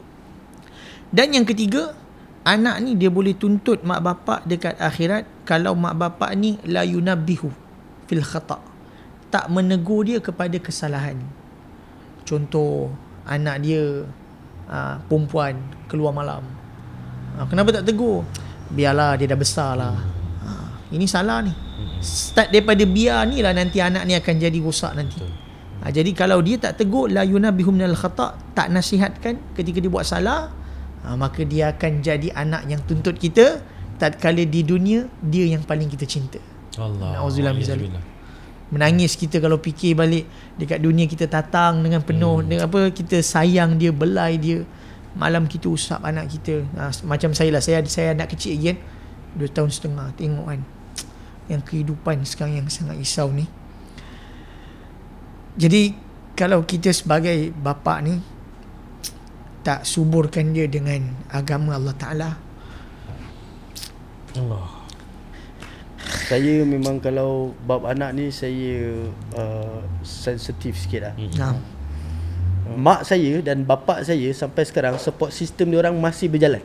Masya-Allah. Walaupun kami dah berkahwin, kami dah ada anak, dia orang masih ambil berat lagi. Kau okey tak okey, anak kau macam mana. Jadi saya nampak tanggungjawab ayah, tanggungjawab mak ni sampai habis. Sampai dia meninggal. So balik pada nenek saya tu. Nenek saya dah 86. Dia pun keep call mak saya. Mak saya dah 2 hari 3 hari tak datang dia tanya rumah, dia datang. Wajib. Tengok anak dia. Anak aku okey ke tak okey. Jadi to be a good father ni saya rasa bukan benda yang mudah. Dan saya pasti nasihat yang paling power, ni memang nasihat paling power lah. Ni kena masuk Ni nasihat yang paling power, memang sampai mati lah nasihat ni. Kejayaan kita hanya dalam agama. Ini pun benda yang saya pun tak boleh brain lah. Nasihat ni. Kesimpulan dia tadi, good father ke, nak buat bisnes ke, nak buat apa ke, kejayaan hanya dalam agama. Itu dia punya main dia. Betul. Kau buatlah apa-apa, kau keluar daripada ni, keluar daripada agama tak ada apa-apa. Tak jadi apa-apa. Tinggal agama tak ada apa-apa. Kalau tanya saya benda yang saya takut, kalau saya hilang agama abang. Saya tak nak sebab saya tak tahu benda ni saya boleh share ke tak kan. Sebab saya ni dulu memang declare diri saya ni I'm a western guy. Saya memang tak expect yang Allah bagi saya agama abang. Saya memang tak expect. Semua orang tak expect. Saya minta jadi baik je. Saya minta jadi baik. Tapi Allah, doa mak saya, doa anak isteri saya, tim saya rasa doa isteri saya, pengumandan dia, tengok suami dia macam ni kan. Betul. Keadaan kita tu yang buat dia risau. Dia risau, mak lagi. Jadi bila Allah bagi saya agama ni, saya jadi macam terperanjat. Rupanya siapa cakap agama tu tak penting. Dulu saya duk fikir agama ni for lifestyle agama lifestyle. Tapi bila saya dapat agama ni, benda yang saya takut bila agama tu Allah ambil balik. So benda tu yang saya paling takut lah. Wallahi saya takut. Sebab agama ni dia relate banyak dengan pekerjaan kita, dengan anak kita, semua. Dia tak ada bahagian yang tak tersangkut dengan agama. Semua tersangkut dengan agama. Semua dengan agama. Itu benda yang saya takut lah. Sebab tu yang macam tadi Daniel cakap apa tadi? Nak pergi semayang, nangis sampai banyak lazim kan. Kadang kita yang dah umur macam ni lah, yang macam dah lama sikit dapat hidayat ni, kita nak cari balik sedap manis yang masa awal-awal tu. Kan? Betul. Dia punya angkat takbiratul ihram tu, Allahu Akbar, dia punya sedap dia tu nak cari kat mana tak jumpa lah. Thailand dah pergi, Indonesia dah pergi kan? Ada jawapan tu Ustaz? IPB lah abang ingat. Abang ingat jawapan dia IPB lah. Saya ada satu orang kawan, budak yang taskil lah bang, budak Singapura. Dia dapat yang dulu kan. Dia dapat hidayat, dia nak bunuh diri. Dia duduk tingkat 8, tingkat 18 saya ingat. Kaki dah kat luar dah. Dia cerita lah, dia kat Kuzari lah. Tapi dia kata ada satu suara dia dengar, kalau kau mati, bunuh diri, masuk neraka. Dia kata dia Islam lah. Dia kata dia yang dia tahu pasal Islam, orang yang mati bunuh diri, neraka abadan-abadah. Kan? Hidup dekat dunia sway dia kata. Susah. Singapura so miskin kan. Kalau mati lagi masuk neraka 2 kali sway lah. Jadi dia kata dia tak jadi lah. Bukan tak jadi, tapi dia tengah fikir-fikir lagi, nak terjun tak nak terjun, nak terjun tak nak terjun. Financial ni pasal hutang banyak. Jadi tiba-tiba suara ni kata, kau balik masuk kau punya rumah, dekat atas pintu tu ada barang, kau baca. Jadi dia masuk rumah, dia baca ayat kursi. Jadi bila dia baca ayat kursi tu, dia rasa macam aku kena semayang lah kan? Jadi semayang, tak tahu macam kau cakap tadi, kiblat tak tahu, apa tak tahu kan. Kan dia kata dia punya tahap jahil tu sampai azan tu dia tak tahu habis waktu ke baru masuk waktu. Faham tak? Semayang ni sebelum azan ke selepas azan kan? Dia tak tahu punya teruk dia. Jadi dia kata dia semayang ada buku panduan solat. Kalau umur-umur saya dia jumpa lah buku tu. Lawa buku tu warna pink, biru, putih. Ya, betul. Kan? Sambil semayang dia baca. Tapi tak boleh baca. Semua tulisan-tulisan Jawi, tak boleh baca. Lala dia cakap dengan bapak dia, "Pak, gua mau semayang, lu semayang, gua belakang ikut lu." Jadi makmum lah. Jadi bapak dia pun layankan dia. Cerita ni panjang lah, saya short kan. Dia pun semayang. Bila dia angkat bapak dia angkat takbir, dia pun angkat takbir. Dia kata masa tu sedap takbir tu, Allahu Akbar, dia kata sedap yang terlampau sedap. Padahal tak tahu semayang. Sedap, terlampau sedap dia punya semayang 2 rakaat tu dia. Kemudian dia pun hijrah. Cerita dia panjang lah hijrah dia. Budak Singapura punya hijrah. Jadi selepas dia dah hijrah tu, dia dah mula semayang, tapi dia belum ikut dakwah lagi. Dah pergi semayang kat masjid. Kita sedap tu hilang. Sedap tu dah tak ada. Kat mana nak cari sedap ni? Jadi bila dia pergi masjid, habis semayang asar, dia kata ada satu brother ni baca buku dekat belakang. Jadi bila dia nak pergi, imam kata, "Dia jangan pergilah, ni ajaran sesat." Baca taklim kat belakang. Kata tak, kalau dia sesat takkan dia duduk dekat dalam masjid. Dia buat degil dia pergi juga. Jadi bila dia dengar taklim tu, dia dengar hadis pasal malayakni, meninggalkan perkara sia-sia. Dia kata itu sedap yang dia cari dah bertahun-tahun tu, dia dapat dalam taklim tu sedap sampai pakcik baca lagi, pakcik baca lagi sampai pukul 6.30. Pakcik tu cakap kalau lu mau baca, lu baca sendirilah. So lama daripada asar kan. Jadi dia duduk, ikram lah pakcik dia duduk sampai isyak. Dia tanya pakcik tu pasal apa buku dia baca. Kemudian dia keluar 3 hari. Jadi kita nak belajar, nak cari kesedapan sedap tu. Yang first tu, yang menangis pergi majlis lazim tu. Kalau abang ada cerita abang kita nak cari sedap yang first tu. Tengah mencari lagi, tengah usaha dia lagi. Sedap tu kalau saya dapat rasa tu dalam 2-3 bulan abang. Dia punya sedap tu. Manis dia tu, manis dia tu. Lain. Kita tak boleh nak cerita dengan orang dia punya feel dia masa sembahyang tu kan. Tapi saya ada satu fasa bila saya dah rasa sedap tu punya hal, memang fasa tu memang best. Tapi sampai saya ada satu fasa lagi yang tiba-tiba saya rasa saya ni baik. Kawan-kawan saya semua jahat. Bukan kawan-kawan ni, semua orang tak betul. Saya je betul, saya je baik. Fasa tu benda yang fasa yang saya paling tak best lah. Tapi bila saya jumpa ustaz, jumpa ni muhasabah, saya jadi rasa macam bila saya keluar 4 bulan balik tu, saya rasa macam dia dah bertukar pula. Saya rasa macam semua orang baik, saya je yang jahat. Dan saya jadi macam tengok orang-orang dekat jongka pergi kelab ke apa kan. Saya rasa dulu aku kat tempat kau dulu, aku tak pernah fikir pun kau ni baik, dia ni jahat. Tak pernah fikir aku dengan dunia aku. Dia orang lagi baik daripada aku kat sini ni, yang tak duduk macam korang, tapi aku duk fikir kau ni jahat. Duk judge orang kan. Judge orang. Jadi benda tu pun masalah tu, benda tu daripada segi hubungan lah tu tadi. Benda tu pun sangkut juga untuk rezeki kita, untuk kita nak berniaga, kita nak buat apa. Benda tu sangkut, benda yang kita tak perasan secara tidak langsung. Kita nampak kita in relationship dengan kawan-kawan aku baik, mak ayah aku baik. Tapi dalam hati ni, yes, kita tengok orang, kita rasa kau ni dengan tak tutup aurat, kau ni dengan azan kau tak pergi masjid. Kita rasa benda tu pun bagi saya, pandangan saya sikit sebanyak dalam segi hubungan juga dengan orang yang kita tidak kenal. Dia mengganggu gugat kehidupan seharian kita. Sebut pasal yang abang kata mula tadi kita semayang rasa sedap, lepas tu dah lama tak rasa sedap kan. Dulu waktu zaman saya belajar, masa pergi Yaman lah, kita belajar luar negara ni, dia punya sedap dia 4 bulan awal. Makan benda baru, keadaan orang baru, dengar orang semua cakap Arab, tak ada cakap Melayu. Kalau boleh kucing pun kita tak dengar cakap Arab. Masa tu kan. Jadi bila waktu tu bila dah lama-lama belajar ni dah rasa biasa. Jadi antara satu nasihat yang saya pernah dengar daripada guru kami, daripada Habib Omar. Habib Omar kata, macam mana nak kekalkan sedap ni ibadat. First time buat ibadat rasa sedap, lama-lama rasa dah biasa.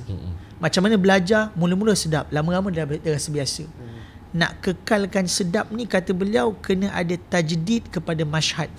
Apa maksud dia? Iaitu sentiasa kena ada memperbaharui masyhad tujuan kita. Contoh, kita masa mula semayang, tujuan kita aku nak jadi orang baik. Betul. Kita kena rasa ini kali pertama aku nak jadi orang baik ni. Jadi once bila you semayang balik, you kena rasa ni kali pertama aku nak jadi orang baik. Macam tadi abang kata, kadang-kadang ada fasa kita rasa kita dah baik. Sebab tu kita tak rasa macam semayang pergi Masjid Al-Azim nangis tu. Sebab kita dah rasa kita baik, jadi kita macam jadi dekat semayang kita dah fikir benda lain. Tapi kalau that time kita fikir, ni macam first time aku semayang ni, nak hadap Allah Ta'ala, mungkin rasa tu akan datang balik. Jadi bila kita, waktu kami belajar dulu, setiap kali bila rasa dah lama, yelah sana keadaan tak semewah kat sini. Betul. Sana setiap hari 4-5 jam tak ada elektrik bang. Jadi kalau hidup tak elektrik biasa kat sana. Jadi bila lama-lama rasa bosan kan, fed up kan, apa aku buat ni, dah lah tengah panas apa semua. Tapi bila kita usaha perbaiki masyhad kita, kita tengok kambing makan sampah pun kita rasa seronok kat sana. Tu lah yang saya rasa lah. Cerita pasal tujuan tu Ustaz, baru saya teringat satu, kalau untuk nasihat-nasihat untuk orang yang berjuang dalam bidang perniagaan ni, betulkan tujuan kita. Tujuan kita ni nak berniaga sebab apa? Kenapa kita nak run a business, kenapa kita nak run a company? Tujuan tu kena betul. Kalau tujuan kita because of kita nak kaya, dia takkan jadi. Betul. Tujuan ni untuk kita run a business, kita nak bantu orang. Kita nak bantu ramai orang, nak bagi manfaat dekat ramai orang. Dekat kita punya team, keluarga kita, adik-beradik kita, masyarakat. Jadi tujuan tu nak kena betul lah. Tak kisahlah buka F&B ke, buka apa pun, tujuan kena jelas lah. Ataupun bahasa kata lain adalah niat lah. Cuma nak kata niat tu tinggi sangat kan. Tujuan tu matlamat. Sebab kalau kita owner business, dia mesti tahu once dia nak buat business, apa dia punya direction, apa matlamat dia. Macam podcast ni pun ada matlamat dia, ada direction dia. Jadi tujuan tu lah, betulkan tujuan. Dan setiap tahun ataupun roadmap dia 2-3 tahun, cuba tengok balik direction ni. Perbaharui, buat pembaruan. Dia menuju tak menuju ke situ. Dia pergi ke situ ke tak? Kalau tak pergi tak apa, tak ada masalah, kita boleh tukar dia direction balik, tak ada masalah. Mungkin 3 tahun tu behavior business tu macam ni, tapi lepas 3 tahun tu kita tengok direction dia tak boleh, kita boleh set up new model untuk pergi ke arah lain, tapi still manfaat dia untuk bantu orang, untuk bantu team. Saya alhamdulillah daripada Seed Kitchen ni, team kami daripada bujang dah kahwin, ada dah beranak pinak. Beranak pinak dah macam kucing pula. Dah beranak pinak. Lepas tu daripada dan achievement, saya memang happy tengok tim-tim saya yang dah berkahwin, dah ada anak, yang keluar kereta, beli kereta dan sebagainya. Saya tumpang gembira. Sebab saya tak sangka Allah SWT jadikan saya dan Seed Kitchen ni asbab untuk kongsi rezeki kat diorang. Saya pernah bang, Ustaz, pernah ada satu fasa tak boleh nak bayar gaji. Macam mana aku nak bayar gaji ni? Nak bayar gaji je dah nak dekat 50-60 waktu tu. Nak bayar gaji macam mana? Saya jumpa Ustaz Muhammad. Ustaz, saya ni dah pening ni, nak bayar gaji. Macam mana Ustaz? Yang pertama Ustaz kata, apa kau nak takut? Sebab kau berniaga ni, staff kau ada berapa ramai? Saya cakap dalam 30 lebih orang. 30 lebih orang ni semua Allah dah tetapkan rezeki diorang kat Seed Kitchen. Jadi buat apa kau nak takut? Kau sebenarnya berniaga ni, kau tumpang rezeki pekerja-pekerja kau, tim-tim kau ni. Benda ni yang orang tak faham kan. Diorang ni kau share diorang punya rezeki, bukan kau punya rezeki. Kan apa, tak silap siapa berniaga 90% bukan kita punya. Ada hak orang lain kan.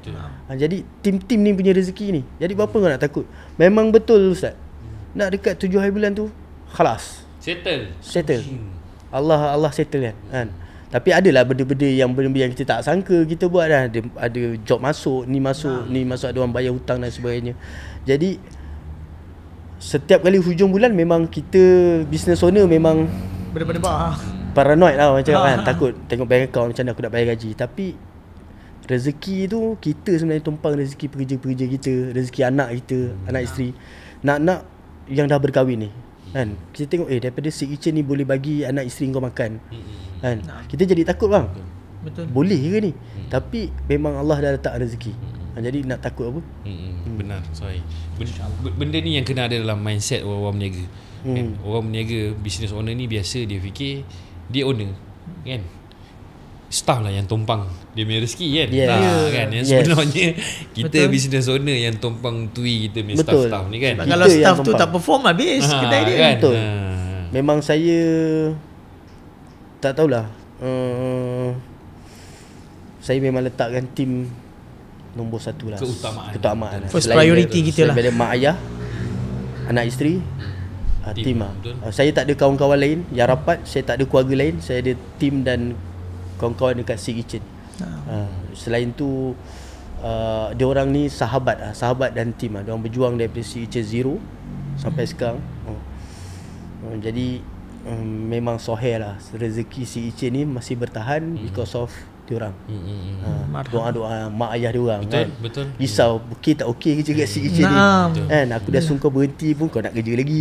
Apa yang ada kat Seed Kitchen ni. Tapi alhamdulillah lah Allah buktikan daripada diorang tak ada apa-apa. Ada yang beli rumah, ada beli kereta, ada kahwin. Jadi alhamdulillah lah, saya tumpang gembira. Masya-Allah. Okey, jadi alhamdulillah kita pun dah sampai kepada penghujung rancangan kita. Alhamdulillah. Terima kasihlah kita ucapkan kepada tetamu kita, Abang Kecil ataupun Abang Daniel. Sedikit sebanyak saya percaya sebenarnya banyak manfaat yang kita dapat belajar.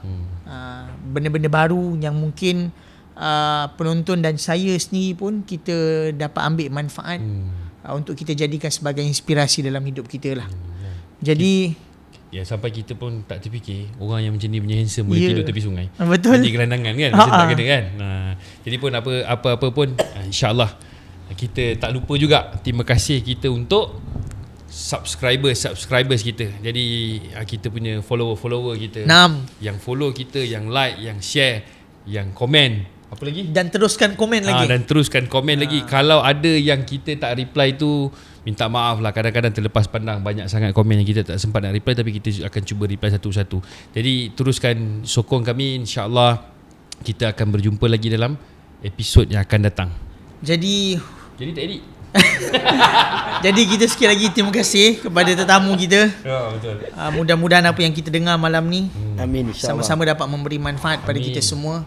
Dapat jadi asbab kebaikan kepada orang ramai, ataupun mungkin jadi asbab hidayat untuk orang lain. Amin. Sebab secara tak langsung apa yang kita cerita ni hakikatnya kebanyakannya semua adalah berkaitan tentang bagaimana nak mengamalkan agama. Benar. Jadi itu sahaja saya rasa sampai malam ni bang, insya-Allah. InsyaAllah kita jumpa dalam episod lain yang akan datang.